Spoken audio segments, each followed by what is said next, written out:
topic are your diagnostic tests.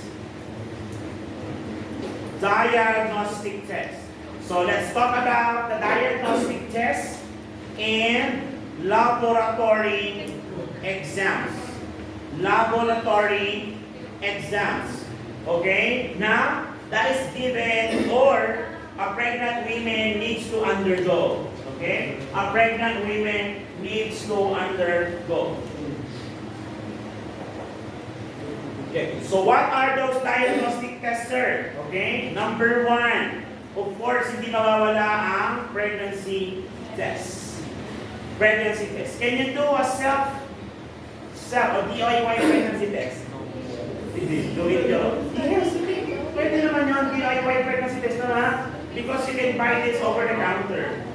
Okay? So your pregnancy test, okay, pregnancy test is to determine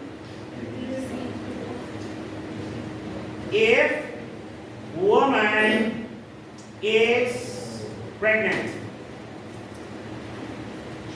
To determine if the woman is pregnant. What makes pregnancy test positive again? Due to high HCG. Again, review tayo. What particular product of conception produces HCG? Trophoblastic cells. Tama ba?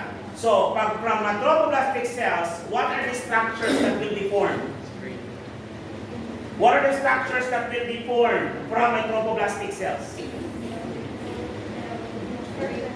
What are the structures inside your uterus that will be formed from the trophoblast cells?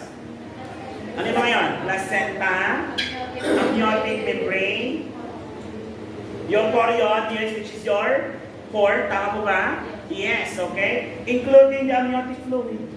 Okay? Kasi galing ko sa trophoblastic cells yun. And all those structures that is made up of trophoblast cells will continuously release or produce or create your human chorionic gonadotropin hormone. That is why all throughout the entire course of pregnancy, mataas po ba ang HCG ng babae? Yes. Though pregnant women commonly shows this manifestation being them, okay, na nag-form ng trophoblast, but it doesn't mean that if you have high HCG, you are pregnant. Okay? Are they males? Or may mga lalaki po ba na pwede mag-positive ang pregnancy test? Yes. Are they pregnant? No. A positive pregnancy test to men commonly indicates malignancy. Cancer. Baka yung cancer nila are made up of trophoblast cells. Yun po ang ibig sabihin nun. So it doesn't necessarily mean that if you have a positive pregnancy test, you are indeed pregnant. Okay? Because it just clearly shows that you have a high level of HCG, which may indicate a lot of things. That is why your pregnancy test is a form of your presumptive, probable, or positive sign. Presumptive, or presumptive, probable, or positive sign. Probable sign. The high level of HCG. Clear tayo? Yes, okay? So there are two ways on how to do this. Two methods. Two methods of pregnancy tests. Okay? Two methods of pregnancy tests. Okay? So pregnancy test through your blood and through your urine. Through your blood and through your urine. Clear tayo? Are we clear? Yes. Do you have any questions so far? None. Okay? Let's go to the next one. Number 2. Number 2. We are going to do your UA. What is UA? Urine analysis. Commonly known as urine analysis. Okay? Urine analysis or the urine analysis. Okay? So here, we are going to do your urine analysis to check for UTI. How are we going to check if there's presence of UTI? Through microscopic test. Tama ba? Yes, we are going to collect urine and we will be following the clean catch method. How are you going to do the clean catch method? Yes, how are you going to instruct up your patient? Mother, gusto ko clean catch ang gawin mo. Paano po yun? Ihi ka ng konti, then pigilan mo. Then after that, catch. Clear. Well, what is the rationale why you should do your clean catch method? This is to prevent a false positive result. Kasi baka yung bacteria hindi naman galing sa ihi. Baka yung bacteria galing lang talaga sa opening ng vulva. Clear? Yes, that's why you instruct the patient to do your clean catch approach. Actually, basta mapa-urinalysis tayo, dapat clean catch. Tama ba? Yes. Nag-clean catch ba kayo? How do you collect it? Of course, I can only imagine sa guys, kasi na, well, of course, pwede naman kami tumayo lang, then may salong-salong. Sa babae, hindi ko alam, hindi ko ma-imagine. Pag ako na sumasama doon sa anak ko, hirap na hirap din ako magkulit para sa kanya. Yung babae, madalas sa UTI yun, si Jana po, tapos kasi ng ulo, umiinom ng maraming tubig. Paano ginagawa ng babae yun? Hindi mo magbibay mo. Sir, sa tagal namin ginagawa, alam na namin yung trajectory ng tubig. We can make use of geometry. So the angle of may angle pa. UTI. Sir, bakit kailangan natin ma-check ang UTI during pregnancy? Because a UTI o urinary tract infection during pregnancy would cause premature labor. Okay? Kaya dapat gamutin natin si UTI during pregnancy. Sa medical surgical nursing, ang drug of choice na ginagamit natin yung kadalasan is your quatrimoxazole. Okay? Quatrimoxazole. Kamusta yung pharma natin? Medyo na enhance na? Hirap na hirap ako kung i-discuss ako ng anatomy physiology kasi kailangan ko i-discuss prior dun sa gamot. Ano na yung makasagot? Oh, let's talk about dysrhythmia. When we talk about dysrhythmia, we are talking about the impulses produced by your heart, the electrical activity. Before we proceed to that, let me ask a question. What is the primary pacemaker of the heart? Hala, nakatitig lang siya. Ano dapat? SA? No. Then SA node to AB? No. To per kg of? Fiber. Yun si love down. Love down. Diba? Mga bata ito. Ang gaganda. Next. Urinalysis. So this is through microscopy approach. Microscopy. Ngayon, kapag yung tinatawag nating test strips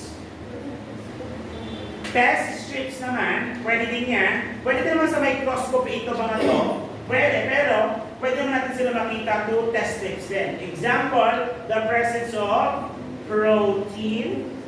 Ano yung tawag sa presence of protein in the urine? Proteinuria. In some book, they define it as albuminuria.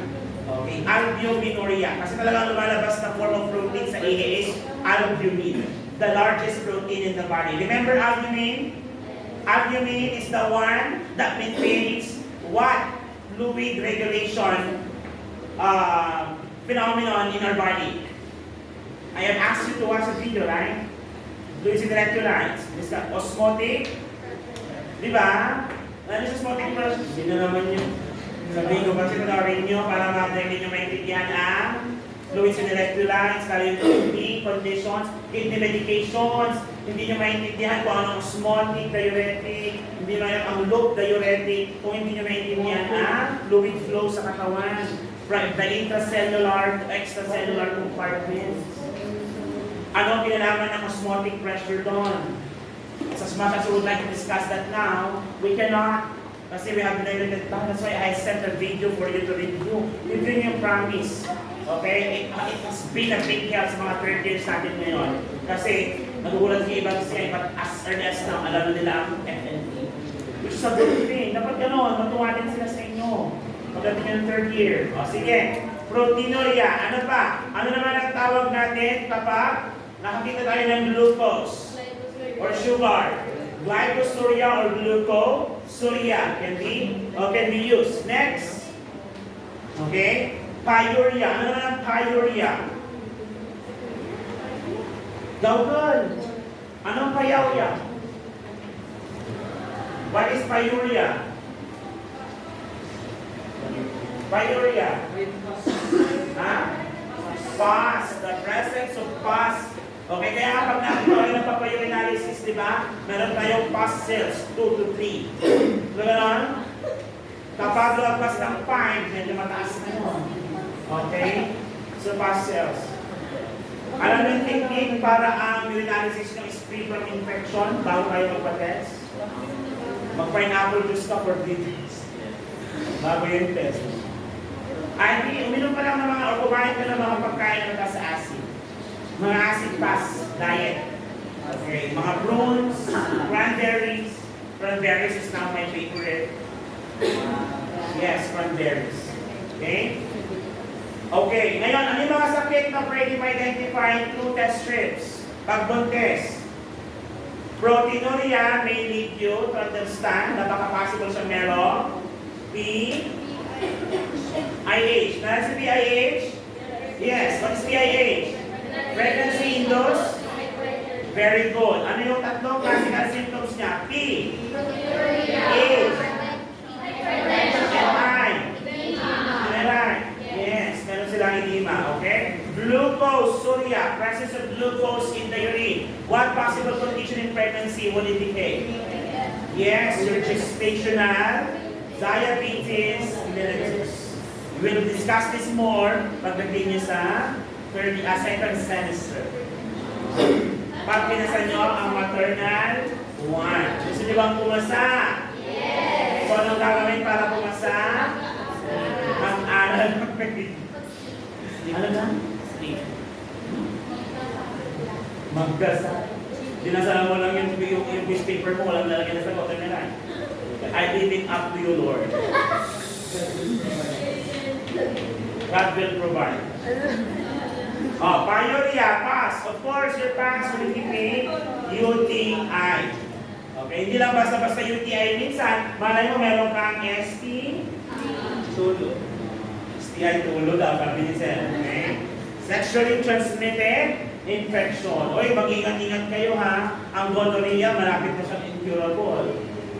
Kasi ang gonorrhea, meron ng gonorrhea strain na resistant sa antibiotic.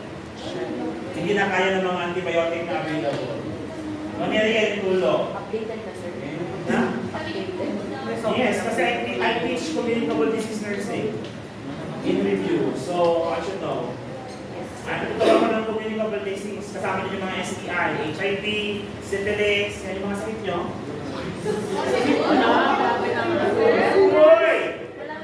Joke lang. Number 3. Number 3. O, tapos na natin ito.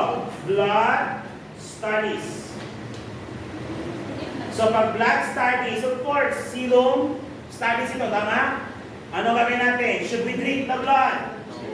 Try mo lang. Yan, right. Yes, gawin mo, pinunal. Pinunal. Nakita ko tapos kasi si Sir Antoine, yung What Republic doon sa Trinidad, sa tabi ng Seymour. Di ba? May mga taga-Trinidad ba dito? The hustle is real, am I right? Unless may pera ka, umikot ka ng long-long. Kaso nga lang, long-long din na bayan. May 100 pesos gano'n. Ito mas ang taxi ngayon, kaya suffering. Okay? Kasi kahit alas 6 ka lumabas ng bahay, grabe yung traffic. Let's go outside. Hindi naman, mag-gym ka rin. Pero, syempre, asikasuhin ko pa yung kids kong dalawa. Kasi marami na wife ko. Kaya, 6:30 na kami nakakalabas. Pag 6:30 ka nakalas, mahirap na din. Question ngayon mo. Kaya, so far naman, hindi pa rin ako nalilate. Kasi nga, I sacrifice 300. Ang gasto-gasto. Sige, tuloy natin ito. CBC. I still have 20 minutes. CBC. Anong CBC? Complete blood count. Okay? So for the complete blood count, we are going to check for the RBC. Tama po ba? Yes, RBC. I-check mo dyan si hemoglobin and si hematocrit. Asan dyan si RBC concentration? In relation to plasma. Yung dami ng RBC sa dugo, sa tubig ng dugo. Hematocrit. Kaya katilawag siya hematoconcentration. Okay? Hematoconcentration. How many percent? 7 ba? 46 to 52%, depende kung babae or lalaki. Okay, about your hemoglobin. Hemoglobin is what? This is the pigmentation. Para yung pigmentation na natatanda. O sige, 12 to 16 milligram per deciliter. Alright, shala. O, ito lang percentage ito. 46, okay, yung last ko nabasa. 46 to 52%. Okay, 46 to 52%. Very important ito, kasi itong hematocrit mo, tumataas or bumababa, depende sa level ng tubig sa dugo mo. So pag dehydrated ka, tumataas ang hematocrit, kasi concentrated ang dugo. Ganun yan. Kaya dapat pinag-aralan yung mga diagnostic test nyo. Okay? Hemoglobin, this is the oxygen carrier of the blood. Saan siya nakatira? RBC, WBC, or platelets? Ayan o, nakatira siya ay RBC. Well, in fact, siya ay color red. That's what makes the blood red. Siya ba pinakamaraming component ng RBC? Yes, because it will carry the oxygen. So ano ang mahal na mahal ng hemoglobin? Asawa niya si oxygen. Pero willing niya ipagpalit si oxygen kay carbon monoxide. Okay, kaya nagkakaroon ng carbon monoxide, ay sali. Basta surot kayo. Amen. O, sige, very good. Okay, RBC. So, anong indikasyon nito? Okay, a higher or low RBC may indicate two things. Kapag high, pwede meron siyang polycythemia. Polycythemia vera. Okay? Polycythemia vera. Kapag mababa naman, ano? Erythrocythemia. Erythrocytopenia or erythrocythemia. Pwede naman. Okay, ibig sabihin lang yan, meron siyang, pinahirap ko kasi, anemia naman pala. Meron. Yes. Anemia. Mababa ang RBC niya. Okay? Check natin yan. So, ibig sabihin, pag mababa ang RBC ni mother, meron siyang anemia. Question. Ano pinaka-common na anemia sa buntis? Iron deficiency anemia. Ano na ulit ang dahilan ng iron deficiency anemia sa buntis? Mababa ang iron o nadalute ang dugo? Dilution of the blood because of the increasing blood? Very good. You are learning. Okay, papasa na kayo sa MCA 2. Kasi exam nyo na MCA 2. Maternal and Child Health Nursing 2. Next time mo yun. Because ano mo na ang 1. Did you get that? Yes. Okay? Malamang, sino ba yung gumawa ng mga exams last time? Kasi kami naman. Yes, yun yung first time ko nagturo ng maternal. Hindi ko alam kung bakit ko nilagay sa maternal. Pero nandun na ako, so better late than kung sa eh. That's the time na gusto mo rin ng vagina. Naituro!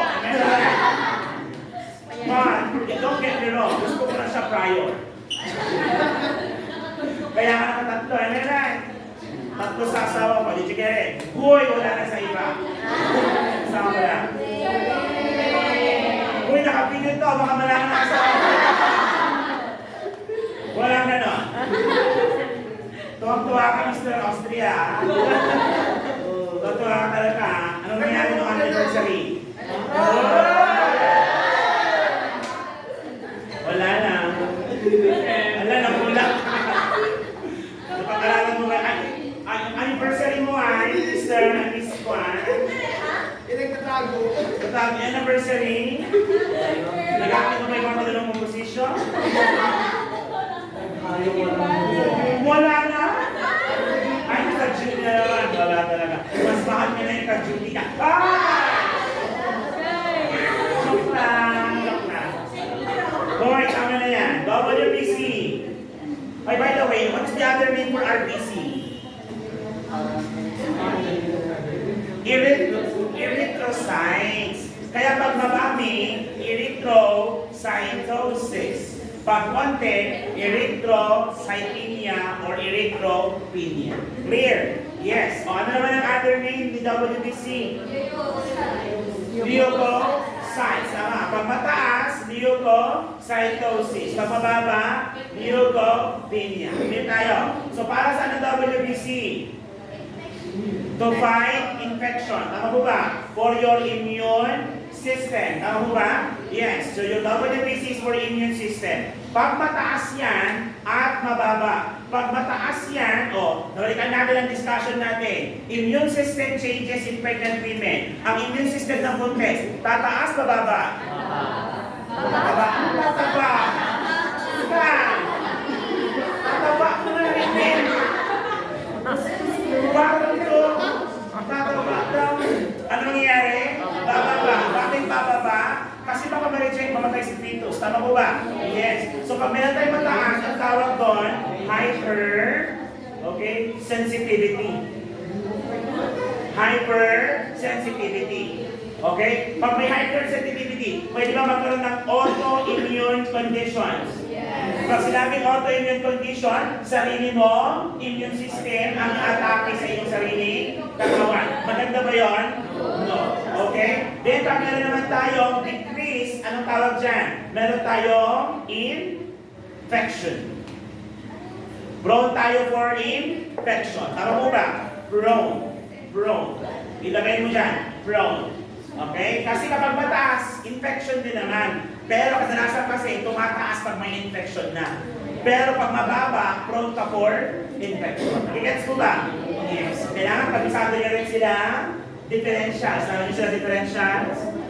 Neutrophils, basophils, lympho, B lymphocytes, and T. Tandaan nyo yung mamaya. Ha? Okay, i-discuss nyo. Pag nag-case quest na kayo, may duty na ba kayo next week sa OR? Kung hindi pa lang. Ay, November pa. Ayan. So kasi kapag yan ng CBC, explain nyo yan. Lalo pag may slight deviation. The patient has a slight increase in neutrophils. The reason for this is because ano dapat kayo?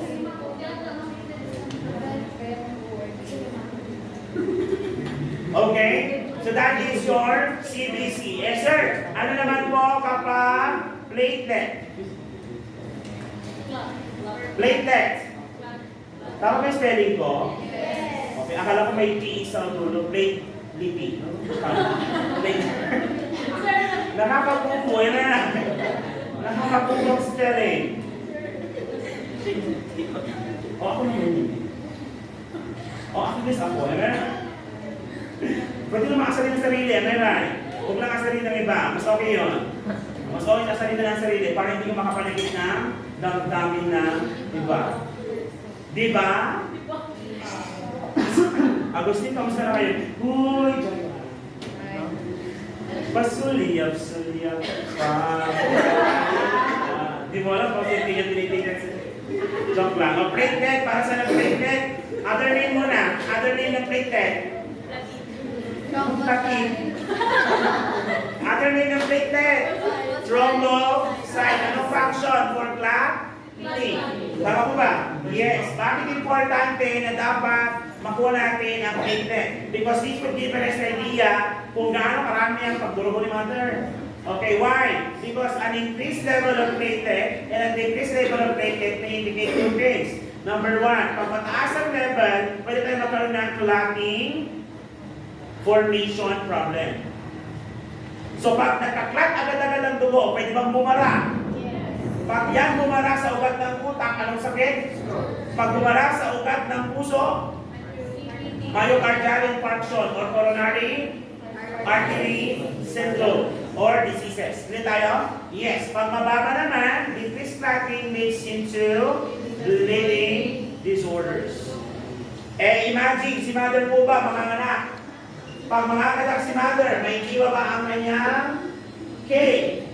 Yes. Pag naiwa yun, mag-bleed? Pag nag-bleed, tuloy-tuloy. Kasi mababa ang kanyang are we clear? Yes. Kaya kailangan i-check din natin yan. Clear tayo? Yes. Another one. Kaya pa to. Another one, letter B. Tama po ba? Letter B. Letter B. Pag letter B naman, okay, i-detect natin dito ang genetic screening. O, madali-madali lang ito. Genetic screening. Each race is predisposed into a specific condition. Isn't it? Nalaman niyo yung mga chromosomal defects natin? Yes. O sige, mag-start tayo dito. Kapag ang babae ay African American, anong sakit? Sickle cell anemia. Pwede siyang prone na magkaanak ng sickle cell anemia. Okay? Hindi lang po sickle cell anemia, pwede din siya magkaroon ng, ang anak niya ay magkaroon ng glucose 6-phosphate dehydrogenase. In other words, G6PD.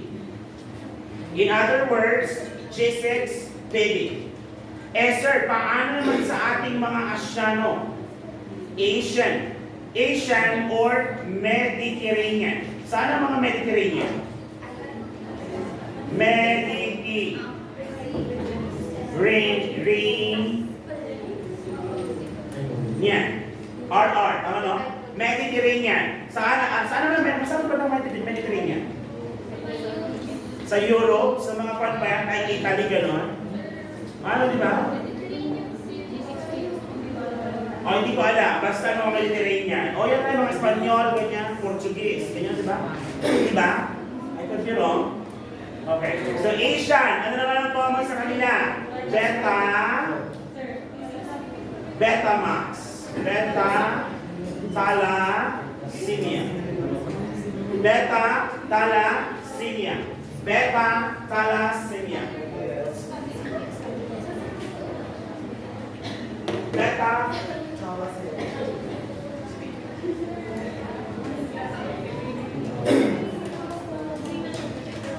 Beta-thalassemia. Okay? Number 3. Last na lang po, last 2.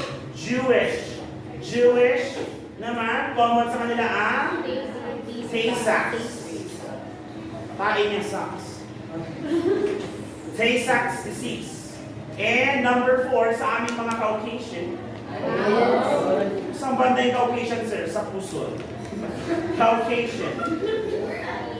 So sa mga Caucasian women naman, common sa kanila magkaroon ng cystic fibrosis. Any question? Clarification? Oh, so far, so good? Yes. So far? Okay, walang tanong? Okay, we will end that and same as usual tomorrow. It's gonna be the last. Anyway,